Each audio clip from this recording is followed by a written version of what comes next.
onion growers, this is Ray Kruse of the ISU Extension Outreach Office of Dubuque County. And today we're talking about our final stage of taking care of our onions before we eat them, which is preparing them for storage. You can see here we pulled them 2.5 weeks ago, and we put them outside here in a shaded windbreak on some straw, rotated them, and we've actually had some good dry down. We actually had some predicted rain, so I brought them into my garage, and that's where they've stayed for probably the last week.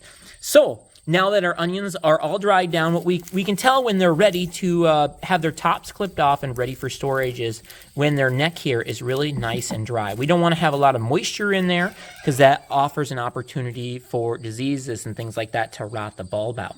So here I'm just going to take this onion here and just kind of show you what we're looking for. Well, here, let's look at some of these here. This is what we're looking for in the end, is we're looking for a nice crisp neck there where we can actually see the rings because they're all dried out. There's a good example. Here's another good example of an onion. Here's an example of what you don't want. And so right here, you can see the moisture in the center of that neck there, you know, right by my thumb, as to what's not desirable. So you're trying to steer away from that, and you're trying to get these dried down enough to where you actually have some really nice layers there that are all dried out. So just perfect. And so here I'm going to show you with this onion here.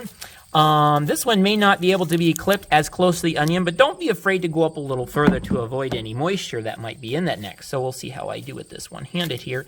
But we're going to try and clip that off there, and there you have it. We have a perfect onion that's prepared for storage. Now, we don't have to peel these outer scales off here that are all dry. They actually help preserve the moisture in the onion until we're ready to eat it. So I'll have you meet up with me where we're actually going to store these in my own kitchen. Once we have clipped the tops off of our onions, we're going to stick them in our refrigerator in the bottom drawer, just like that. Like I said, not cleaning them up. We're going to leave some of these outer scales on. That's going to help preserve the moisture in that crop. They're going to store in this refrigerator here for 1 to 2 months, which is actually good for this sweet type of Walla Walla onion.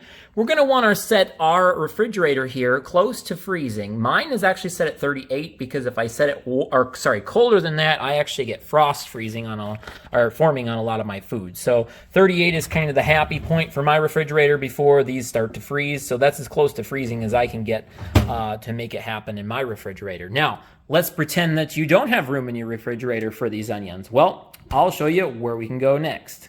So if you're not able to store all your onions in your refrigerator, you can do like what I did here, stack them 3 to 4 layers deep, which will help prevent the bottom ones from accumulating excess moisture and rotting prematurely, and just putting them here in a plastic bin. You can see my root cellar is nothing fancy here. They're just some cement walls. We're sitting at about 50 degrees, which isn't as optimal as putting them in the refrigerator. I hope to at least get maybe a month out of these sweet onions. If they were pungent, I would hope to get 6 months or more.